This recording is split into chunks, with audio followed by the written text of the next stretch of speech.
ధన్యవాదాలు అధ్యక్ష. ఇవాళ 2 ప్రశ్నలు తమ ద్వారా ప్రభుత్వం దృష్టికి తేవడానికి తమ అనుమతి కోరుతున్నాను అధ్యక్ష. ముఖ్యంగా బొబ్బిలి మక్కు రోడ్డు సుమారు 7-8 ఇంచుమించు 10 గ్రామాల ప్రజల యొక్క రాకపోకలకు ముఖ్యమైన రోడ్డు అధ్యక్ష. అది ఏఎలగ వలస, చిత్రకోట బడ్డ వలస, నార్సింహపేట, వెంకటరాయపేట, గోపాలరాయపేట, సేతైపేట, రాజుపేట ఈ గ్రామాలన్నిటికీ ఉపయోగపడే రోడ్డు.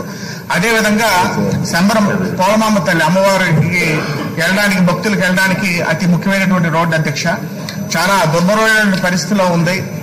ఆ రోడ్ని తక్షణమే మరమ్మతులు చేయడమే కాకుండా వైడనింగ్ చేసి కొత్త రోడ్డు మంజూరు చేయవలసిన అవసరం ఉంది. మా గౌరవ మంత్రివర్యులు గారు మా పక్క నియోజకవర్గం మక్కువ మండలం కూడా వారి సంజయరాణి గారి దృష్టికి కూడా నేను తీసుకెళ్లడం జరిగింది. వారు కూడా యాక్టివ్ గా పరిశీలన చేస్తున్నారు అధ్యక్ష. తమ ద్వారా తక్షణమే ఆ రోడ్డు మంజూరు చేసి వైడనింగ్ చేయవలసిందిగా కోరుతున్నాను. అదేవిధంగా రాంభద్రపురం మండలంలోని కొత్తరేగ, పాతరేగ గ్రామాల మధ్యన ఒక క్రాస్వే చాలా అవసరం అధ్యక్ష. అది ఎప్పటి నుంచో ఆ 2 గ్రామాల ప్రజల యొక్క కళ, అది కూడా మంజూరు చేయాలి. అదేవిధంగా కొండకింగ గ్రామం, రాంభద్రపురం మండలంలో కొండకింగ గ్రామం అని దేవుడి నాయుడు గారి ఆశ్రమం అని కొన్ని వేలాది మంది ప్రజలు ఆ ఆశ్రమానికి వచ్చే పరిస్థితి అధ్యక్ష.